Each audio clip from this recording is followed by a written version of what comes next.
Matrix, bem-vindo ao deserto do real. Oferecimento: Kit Quarteto Ômegas 3, 6 e 9. Memória e potência para o cérebro. Acesse o link na descrição desse vídeo. Matrix, bem-vindo ao deserto do real. Parte 15. 15. O paradoxo da resposta real à neoficção. Matrix é um daqueles filmes de um gênero sempre crescente, filosófico por natureza, que questiona especificamente o modo como compreendemos e operamos na realidade. Esse é um tema que Hollywood está definitivamente começando a levar a sério. Matrix, O Clube da Luta, e o 13 Kandar, todos lançados em 1999, lidam com a distinção inconfiável entre aparência e realidade, e a possibilidade de que haja diferentes níveis ou versões da realidade. Esses filmes seguem uma tradição de outros como Brasil 1985, O Vingador do Futuro 1990, Lawnmower Man 1992, Lawnmower Man 2 Beyond Space 1996 e até o mais recente O Show de Truman 1998. Matrix sugere que a realidade real é muito pior que a ilusão em que vivemos, embora sejamos ignorantes demais para saber disso. E o Clube da Luta sugere que os aspectos subdesenvolvidos e mal nutridos de nossas personalidades podem adquirir vida própria e causar muitos danos. O 13 Andar e Existência abordam diferentes tipos de questões sobre diferentes níveis da realidade virtual e se podemos saber com certeza se a realidade em que estamos é de fato real. Todos esses filmes, exceto Existência, pressupõem que exista algum tipo de realidade real, diferenciada, que se nos deparássemos com essa realidade, seríamos capazes de identificá-la, e que essa realidade deveria funcionar como algo que almejamos. Pode-se argumentar, no caso de Existência, que no fim do filme, Cronenberg coloca em questão até a própria ideia de que exista um modo exato de distinguir entre realidade, realidades virtuais e ficção. Anterior a todos esses filmes, havia o holodeck de Jornada nas Estrelas, onde os afortunados membros da nave estelar Enterprise podiam atravessar a barreira entre ser observador de ficção e um participante ativo, experimentando de uma forma bem real a sensação de entrar num espaço fictício e interagir com a ficção de maneira significativa. Uma das características mais marcantes do holodeck para os espectadores, não os participantes, era que o programa às vezes ficava parado ou congelado e o jogador real ficava preso na história fictícia. Assim, a questão sobre o que é real era abordada de maneira importante, uma vez que, se o jogador não conseguisse fazer o programa funcionar, poderia ficar permanentemente preso em outro mundo, um mundo falso, de onde tudo tinha vindo. De forma significativa, esse é o problema que todos esses filmes apresentam aos espectadores. Ou seja, vemos Neo lutando para entender dois mundos diferentes representados por sua escolha entre a pílula vermelha e a azul, mas ao mesmo tempo, nós, os espectadores, também estamos escolhendo o mundo representado pela pílula vermelha. Escolha a pílula vermelha e você ficará no País das Maravilhas, pois nos envolvemos no espaço ficcional que o filme nos cria. Quanto mais nos perdemos na ficção, mais profundamente resolvemos entrar nessa realidade alterada, de uma forma psicologicamente semelhante ao modo como Neo entrou em sua nova realidade. Os ocupantes da Enterprise entram no holodeck, Douglas Hall e Jane Fuller entram em mundos simulados em o 13 Sandar, e Allegra Gelar e Tepico entram no mundo simulado de jogos de Existência, questionando a realidade. As questões sobre a diferença entre aparência e realidade, com sua venerável sanção platônica e cartesiana, serão sempre intrigantes. Concentremo-nos, porém, num conjunto de questões diferentes, ainda que relacionadas. Como nós, na condição de espectadores, interagimos com o filme e qual é o paralelo disso com os tipos de questões enfrentadas pelos personagens da história. Como podemos nos envolver numa ficção de um modo semelhante ao que os personagens nos filmes se envolvem nas diferentes versões da realidade que vivenciam? Tudo isso vai se resumir numa pergunta: por que temos reações emocionais à ficção, se sabemos que o que está acontecendo não é real? A narrativa é um aspecto importante da comunicação da ideia central de uma história. Numa conversa, posso dizer que sonhei com uma realidade diferente, mas uma narrativa prolongada comunicará um significado mais detalhado do evento, provavelmente produzindo uma resposta mais emocional no ouvinte. Um ouvinte pode captar a ideia central da história e o cenário numa narrativa detalhada, mas só obterá os fatos sobre um evento ocorrido de meu relato. Assim, podemos levar em conta todos os tipos de histórias: documentários fato, dramas documentados base em fato, ficções históricas, ficção baseada em fato histórico e ficção não muito bem definida, qualquer tipo de história inventada. O importante é nos lembrarmos que reagimos emocionalmente a todos esses tipos de histórias, quer saibamos que são verdadeiras, quer não. Reagimos à ficção, sabendo que é ficção, e reagimos de forma ainda mais forte a descrições narrativas vívidas e expressivas. Somos atraídos a ficções porque gostamos do modo como reagimos a elas. Nossa reação geralmente é mais completa quando a história é superior, ou seja, quando a narrativa é mais bem desenvolvida. Para compreendermos melhor nossas reações, precisamos de uma explicação melhor sobre o relacionamento entre as ficções, nossas crenças e reações a respeito delas. Por que reagir à ficção? Nossas respostas, ou reações, à ficção produzem uma complicada série de problemas. Em primeiro lugar, a categoria de representação ou ficção inclui tudo, desde literatura à televisão, cinema e jogos de realidade virtual. O problema não é inteiramente o fato de a história ser fictícia ou falsa, mas sim de ser uma representação de uma história, verdadeira ou não. Porque experimentamos coisas, propositalmente, e gostamos de experimentar, que sabemos não ser reais. Isto é o que chamamos de paradoxo da ficção. O paradoxo pode ser construído da seguinte maneira: 1. Só respondemos emotivamente a coisas que acreditamos ser reais. 2. Não acreditamos que a ficção é real. 3. Reagimos emocionalmente à ficção. O paradoxo da ficção é uma categoria geral com duas subcategorias, que seriam o paradoxo da tragédia, como podemos experimentar prazer estético da tragédia, e o paradoxo do horror, porque apreciamos o horror quando ele é apresentado através da representação. Explicando logicamente a primeira parte, eu provavelmente não teria uma reação emocional a uma história que você me contou, se soubesse de antemão que não é verdadeira. Por exemplo, se você me dissesse o que vou lhe contar não é verdade e continuasse: eu tinha uma grande amiga que ficou tão perturbada por causa de um relacionamento amoroso que se jogou na frente de um trem. Por razões lógicas e práticas, eu não ficaria abalada nem teria a menor reação emocional diante da sua história. E no entanto temos, de fato, reações emocionais de histórias fictícias e falsas. Toda espécie de resposta é dada como explicação para o porquê dessas reações, desde a sugestão de que é uma suspensão voluntária da descrença proposta pela primeira vez por Samuel Taylor Coleridge, a alegações de que qualquer tipo de empatia pelos personagens pode produzir uma reação emocional no espectador ou leitor. G. Hall Levinson oferece uma explicação excelente sobre as teorias concorrentes. Ver emoção em resposta à arte, um levantamento do terreno. Como não acho nenhuma delas convincente, o que sugiro é que o modo como nos identificamos com personagens fictícios tem mais a ver com a forma como a história é contada do que com qualquer distinção real entre uma verdadeira realidade e alguma outra fabricada ou simulada, ou com uma suspensão voluntária da descrença.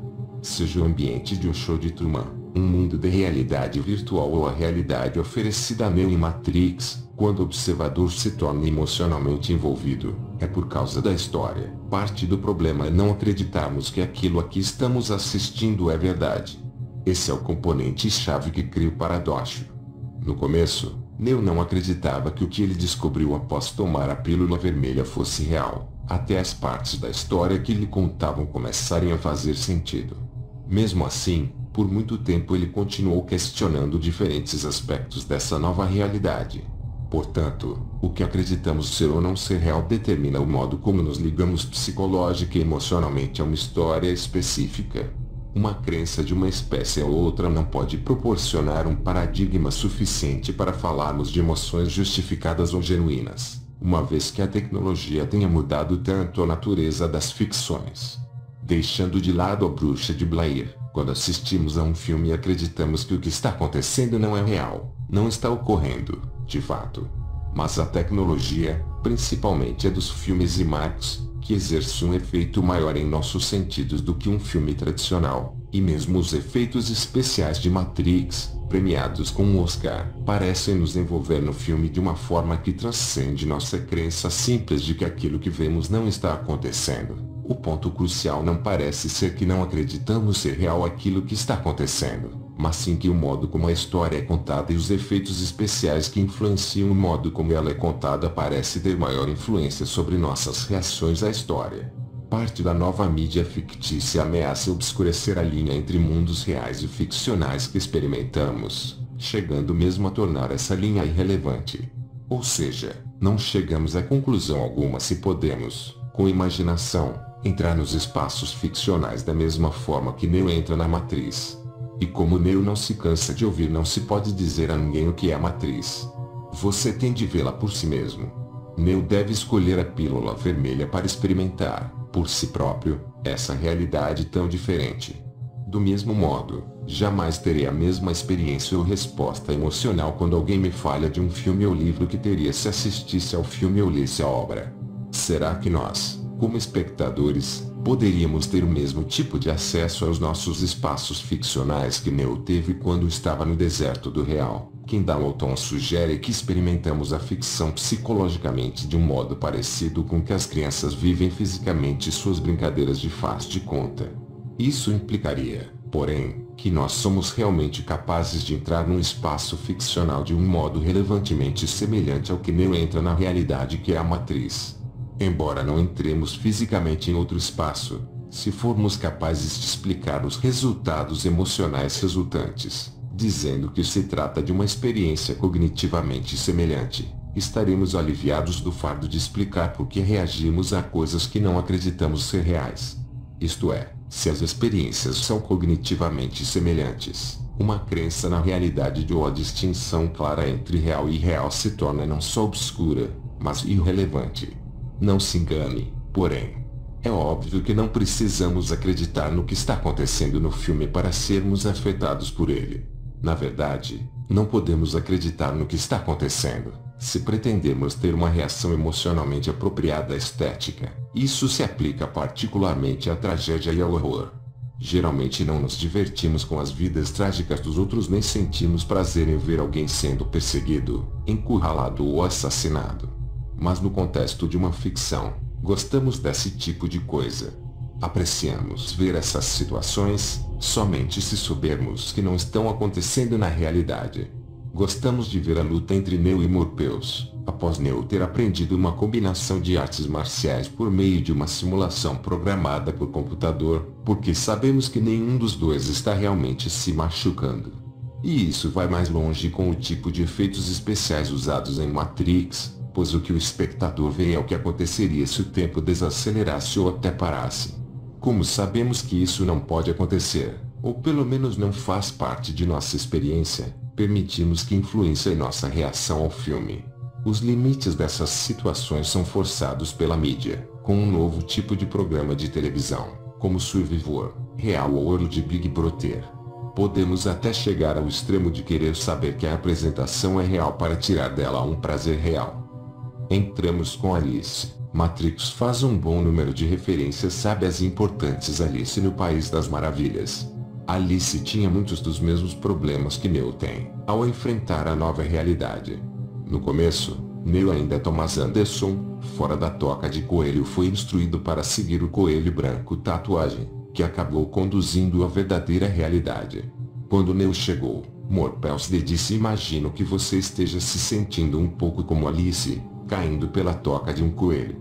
Essas referências explícitas deixam claro que o tipo de experiência que os criadores do filme autorizam Neo a ter são paralelas às experiências que os espectadores têm do filme.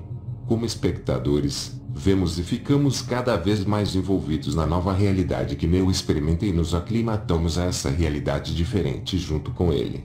Como Alice no País das Maravilhas é uma ficção que quase todos conhecemos, somos levados os espectadores e Neo, ao mesmo tempo, em um País das Maravilhas nosso. Quando entramos num mundo ficcional ou deixamos o mundo ficcional entrar em nossa imaginação, não suspendemos voluntariamente nossa descrença. Coleridge à parte, não podemos voluntariamente decidir acreditar ou desacreditar de algo, assim como não poderíamos acreditar que está nevando quando todas as pistas visuais ou sensoriais nos dizem o contrário. Quando nos envolvemos com ficção, não suspendemos uma faculdade crítica, mas sim exercemos uma faculdade criativa. Aprendendo a entrar em espaços ficcionais, e acredito que isso é algo passível de aprendizado e que exige habilidades que devemos praticar e desenvolver. Essa afirmação pode parecer questionável por causa do fato de que as crianças parecem fazer isso com relativa facilidade. As crianças não precisam treinar para brincar de faz de conta e parecem ficar total e facilmente absortas em mundos fictícios e imaginários criados por elas mesmas.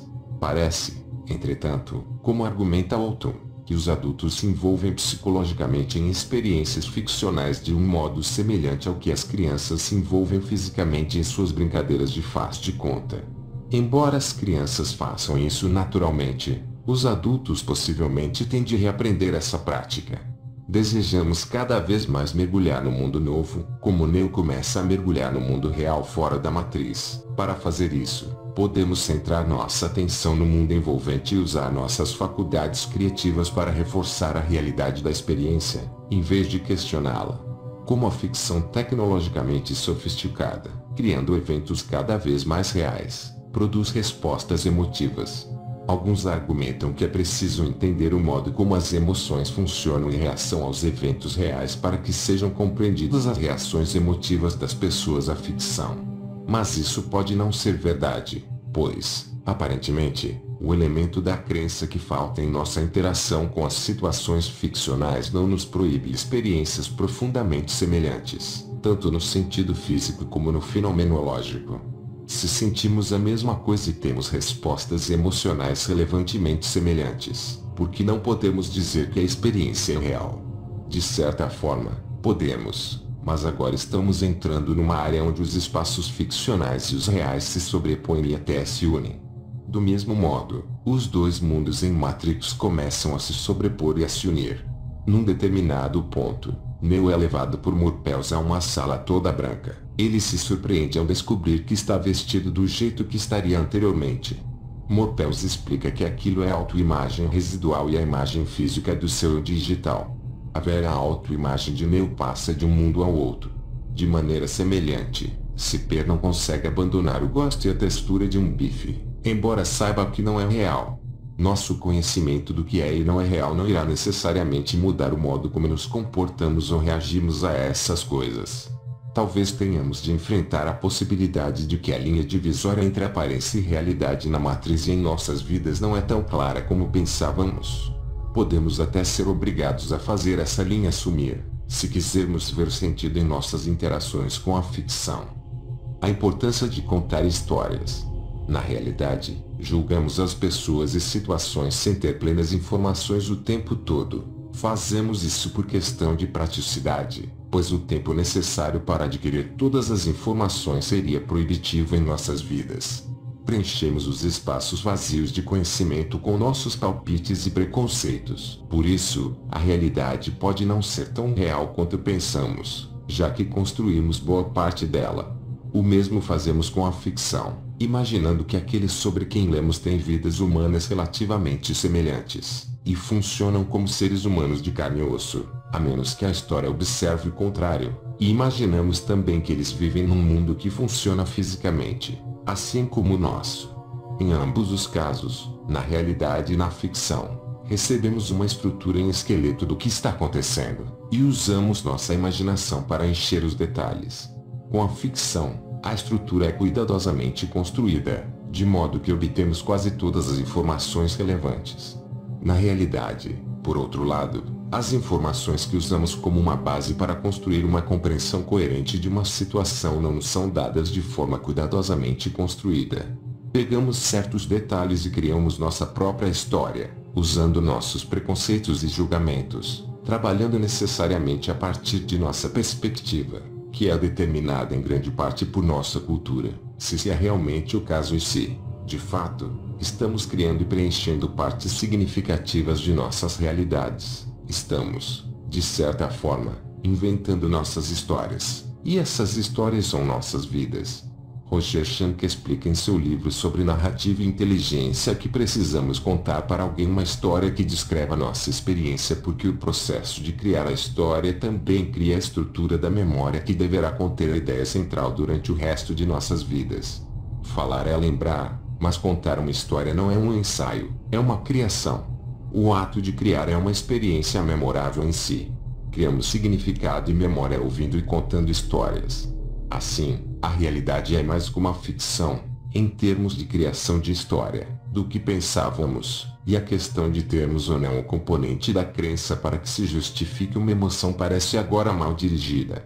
Mesmo que criemos nossas histórias para se tornarem a realidade ou nossas realidades como histórias, ainda falta um componente de crença em nossa avaliação quando experimentamos simulações ficcionais. Se acredito que estou atravessando a rua, sejam os carros ficcionais ou não, sou capaz de avaliar que corro um certo perigo mortal, se não andar rápido. Se determinar isso no decorrer de um jogo de realidade virtual, não corro riscos físicos. A compreensão de como a narrativa mina a distinção entre realidade e ficção faz, porém, com que o paradoxo desapareça, num certo sentido.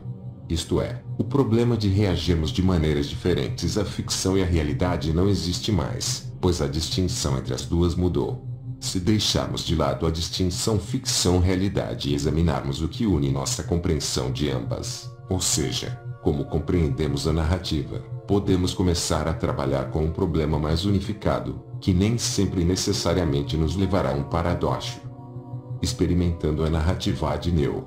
Não estou sugerindo que a ficção e a realidade sejam a mesma coisa ou sequer, em alguns momentos, indistinguíveis. Há uma diferença clara entre o epistemológico saber o que é real e ontológico a existência das coisas como são que sempre separará as duas, mas o que estou sugerindo é uma ênfase muito mais forte no modo como damos sentido a ambas, ou seja, por meio da narrativa e da prática de contar histórias. O modo como a história é contada, ou como criamos história e lhe damos sentido, é semelhante para a ficção e a realidade. É a narrativa que estamos reagindo, então, não importa como interpretamos que as emoções funcionem em resposta a experiências reais e fictícias. Essa é uma falsa dicotomia que nos continuará deixando num paradoxo. Além disso, se reagimos à narrativa, e as narrativas têm ficado melhores ou pelo menos mais vívidas graças aos avanços tecnológicos, então faz sentido que tenhamos reações afetivas cada vez maiores, embora saibamos que o que vemos ou experimentamos não é real. Com o estado atual da tecnologia, principalmente com os tipos de efeitos especiais proporcionados por Matrix, somos capazes de vivenciar mais plenamente os dois mundos e reagir emotivamente a ambos. Desviando o foco do debate do elemento de crença necessário para emoções justificadas e para o melhor entendimento da função das histórias, podemos ligar os espaços divergentes do real e do representacional. Vemos também como funcionamos de maneiras semelhantes aos personagens de Matrix. Neo experimenta uma nova realidade à medida que nós a vivenciamos com ele de uma maneira paralela, como nunca tínhamos imaginado.